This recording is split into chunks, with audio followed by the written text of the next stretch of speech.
दिल्ली में बुराड़ी आज गांव कादीपुर की ऐतिहासिक हवेली में माननीय सीपी सिंह पूर्व न्यायाधीश इलाहाबाद उच्च न्यायालय के द्वारा नागरिकों की समस्याओं के संबंध में जनसुनवाई हुई। ये जनसुनवाई प्रत्येक बुधवार को लगभग 20 वर्षों से अधिक समय से हरपाल की चौपाल के माध्यम से की जा रही है।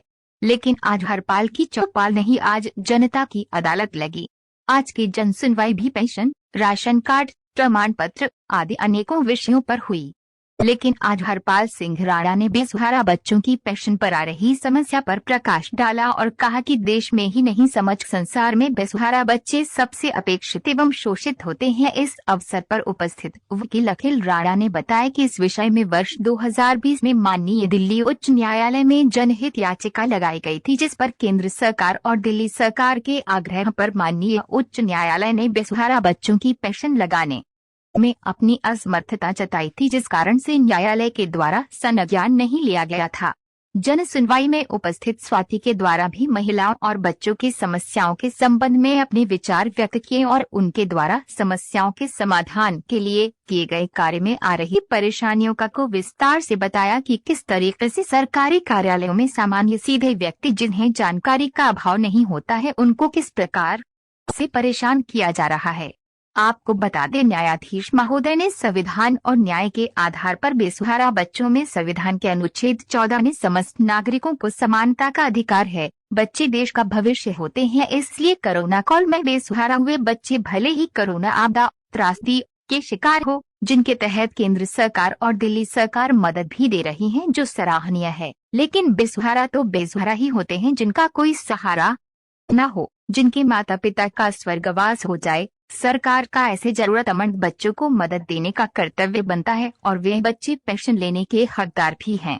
सरकार पति की मृत्यु के बाद पत्नी को विधवा पेंशन देते हैं, लेकिन माता पिता दोनों गुजर जाए तो दिल्ली में न भारत सरकार और न ही दिल्ली सरकार कोई पेंशन देती है। सरकारों के द्वारा वृद्धावस्था पेंशन, विधवा पेंशन, अपाहिज आदि कई प्रकार की पेंशन दी जाती है, तो बेसहारा बच्चों को पेंशन न देना न्याय संगत नहीं है। इसलिए आज की जनसुनवाई में सरकार से ये अनुरोध किया। कोरोना काल में बेसहारा हुए बच्चे हो या कोरोना से पहले, समस्त बेसहारा बच्चों को सरकार के द्वारा पेंशन देने का अनुरोध करते हैं और उम्मीद करते हैं कि सरकार समस्त बेसहारा बच्चों को पेंशन देकर उनका सहारा बनेगी, जिससे वे भी देश में सम्मान की जिंदगी जी सके। आज की जनसुनवाई में क्षेत्र के आसपास 15 गाँव के मौजूद व्यक्तियों ने भी भाग लिया और बेसहारा बच्चों पर अपने विचार व्यक्त किए। कहां पर हैं? 75 वर्ष की जयंती मनाई जा रही है और देश में दिल्ली में ना भारत सरकार के द्वारा ना दिल्ली सरकार के द्वारा गरीब अनाथ बच्चों को पेंशन तक नहीं दी जा रही है। और ऊपर जाते हैं तो क्या क्या सुनना पड़ता है, आपने यहाँ पे सुना। तो कहाँ न्याय होगा, कहाँ पर आपका हक अधिकार मिलेगा, कैसे मिलेगा? ये तो बहुत बड़ा प्रश्न चिन्ह है। छोटा सा प्रयास मैं यहाँ से करता हूँ, कुछ व्यक्तियों की समस्या का समाधान हो जाता है। मुझे इसी बात की खुशी है कि कम से कम दिन में 2-5 व्यक्तियों का तो यहाँ से मैं प्रयास कर पाता हूँ। उनकी जो दुख है उसको कम करने में मैं सहयोगी बनता हूँ। यही मैं अपना सौभाग्य समझता हूँ। राणा जी, एक आपने महत्वपूर्ण विषयों में ये मेरा विषय रहा है कि जिम्मेदारी जवाबदेही तय करना।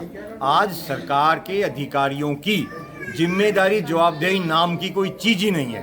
किसी अधिकारी की कोई जिम्मेदारी तय नहीं है कोई सरकार के प्रति। तो वो कहते हैं कि जो उच्च अधिकारी हैं वो आदेश देंगे तो हम काम करेंगे। नागरिकों के प्रति नागरिक आए, उनकी जो कार्य करना है, क्या कार्य करना है, कितने दिन में करना है, इस तरह की कोई जिम्मेदारी जवाबदेही अधिकारियों की नहीं है। थोड़ी सी जिम्मेदारी अभी आरटीआई के तहत आई है, थोड़ी सी जिम्मेदारी और तय होनी शुरू हुई है। जो 70 वर्ष के पहले होना चाहिए था वो आज तय हो रहा है और अपना ना जाने कितने दिन और इसमें लगेंगे। तो ये एक बहुत लंबी प्रक्रिया है। ये सिर्फ लोगों को एक तरह से उल्लू बनाया जा रहा है। देसी भाषा में कहें तो लोगों को बरगलाया जा रहा है, लोगों के साथ छलावा किया जा रहा है। उनको उनका हक अधिकार देने की किसी सरकार की नीयत अभी तक नहीं रही है, ना ही वो ये चाहते हैं। वो तो ये चाहते हैं कि इसी चक्की में ये लोग पिसते रहें, इसी चक्की में ये लोग कार्य करते रहें, जिससे ये संगठित ना हो, जिससे ये अगर इनको ये इनके हक अधिकार मिल गए, ये संगठित हो गए और इन्होंने कहीं आपस में कोई ऐसी चर्चा कर ली, कहीं इकट्ठे हो गए, कोई आंदोलन कर दिया तो कुर्सी डगमगा जाएगी। सरकार कोई भी हो, किसी भी पार्टी की हो, कोई 19-21 का फर्क भले ही होता हो, लेकिन जनता की बात को कहीं नहीं सुना जाता है, ये सत्य है। अभी सुप्रीम कोर्ट में ऐसे लगभग 100 से अधिक विषय चल रहे हैं जो पिछले 15-15, 20-20 साल से चल रहे हैं, जिनको मैं व्यक्तिगत तौर पे जानता हूँ, जिसमें मैं भी भागीदार रहा हूँ। वो सुप्रीम कोर्ट के जो आदेश हैं वो अपने आप सुप्रीम कोर्ट अपने ऊपर ही लागू कर ले सबसे पहले, तो देश का भला हो जाएगा। सुप्रीम कोर्ट में ऐसे कानून चल रहे हैं, आप जिला न्यायालय और उच्च न्यायालय की तो बात छोड़ दीजिए। जिला न्यायालय में 30-30 साल के केस अभी चल रहे हैं। दिल्ली की मैं बात करूं तो 30-30 साल के केस चल रहे हैं, ज़मीनों के, हमारे खुद के चल रहे हैं, हम कुछ नहीं कर पा रहे हैं अपने लिए।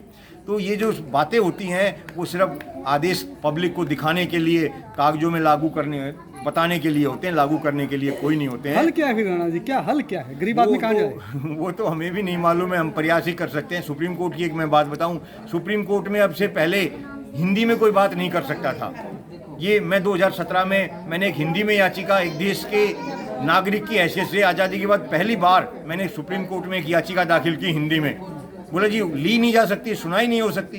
कई महीने लग गए इस चक्कर में, आगे बात बढ़ती रही। एक इंद्रदेव जी थे जिन्होंने वकील की हैसियत से 17 मुकदमे पहले हिंदी में दाखिल किए थे, तो उन्हीं के देखरेख में मैंने ये प्रयास किया।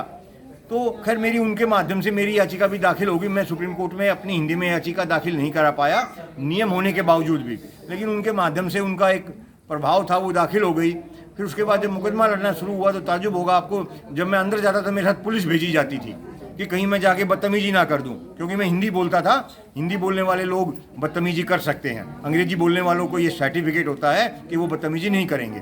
तो मेरे साथ पुलिस भेजी जाती थी, तो मैं गया, कई बार पेश हुआ, जज साहब बोले मुझे हिंदी नहीं आती, मगर जी मुझे अंग्रेजी नहीं आती। तो ये बात जब चलती रही, लेकिन एक बहुत अच्छा माननीय उच्चतम न्यायालय ने आदेश दिया कि उस मेरे मुकदमे में ये कहा कि अगर कोई भी व्यक्ति हिंदी में मुकदमा दाखिल करना चाहता है तो वो व्यक्ति हिंदी में मुकदमा दाखिल कर सकता है सुप्रीम कोर्ट में, और उसके लिए सुप्रीम कोर्ट की हिंदी नियमावली, हिंदी समिति उस व्यक्ति का मदद करेगी।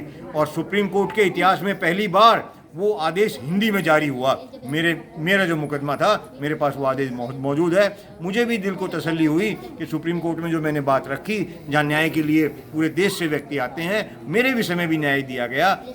लेकिन बहुत न्याय अभी विचाराधीन है, सुप्रीम कोर्ट को बहुत कुछ करने की जरूरत है।